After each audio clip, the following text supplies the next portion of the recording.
ମୋ ମା। ମର୍ତ୍ତ୍ୟର ସୁଷମା ଜନନୀ ମୋହର ମମତାର ସଜ ଫୁଲ। ତା କୋଳରେ ମିଳେ ସରଗର ସୁଖ ସ୍ନେହ କରିଥାଏ ଗେଲ। ପ୍ରେମ ମନ୍ଦାକିନୀ କରୁଣା ଦାୟିନୀ ଧୈର୍ଯ୍ୟମୟୀ ସେ ଧରିତ୍ରୀ। ସବୁ ସହି ନିଏ ଦିଟୋପା ଲୁହରେ ସେବା କରେ ଦିନ ରାତି।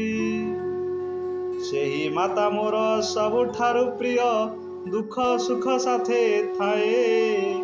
ତା ପଣତ ଛାଇ ଆଶିଷର ଧାରା ପାଦ ଧୂଳି ମଥା ଚାହେଁ। ତା ଅମୃତ ପାନେ ବଡ଼ ମୁଁ ହୋଇଛି ପାଇଅଛି ସବୁ ସୁଖ। ପ୍ରଥମ ଗୁରୁତ ମୋ ଜୀବନେ ପରା ତା ପ୍ରେମେ ଭୁଲିଛି ଦୁଃଖ। ଖାଇବାକୁ ଦିଏ ମନ ଜାଣି ମୋର ରୋଗ ହେଲେ ସେବା କରେ।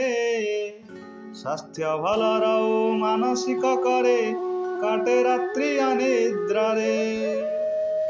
ସ୍ନେହମୟୀ ମାତା ସମ୍ପଦେ ବିପଦେ ଥାଏ ପାଖେ ପାଖେ ମୋର।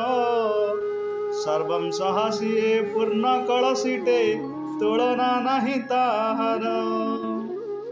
ଅନାବିଳ ସ୍ନେହ ତା ହୃଦେ ସଞ୍ଚିତା ଦେବତା ଶିର ନୁଆନ୍ତି।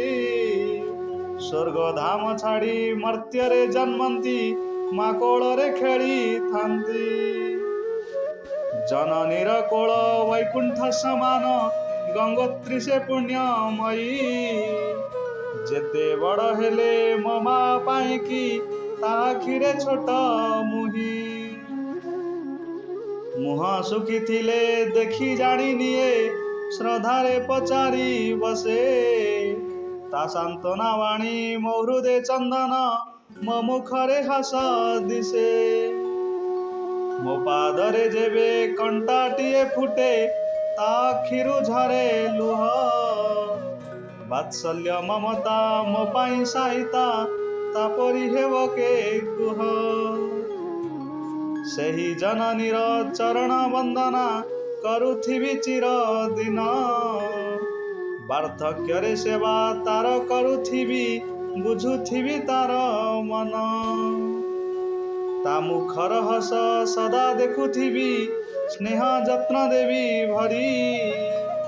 ମାତାଙ୍କ ଆଦେଶ ସଦା ପାଳୁଥିବି ଛୋଟ ଶିଶୁଟିଏ ପରି।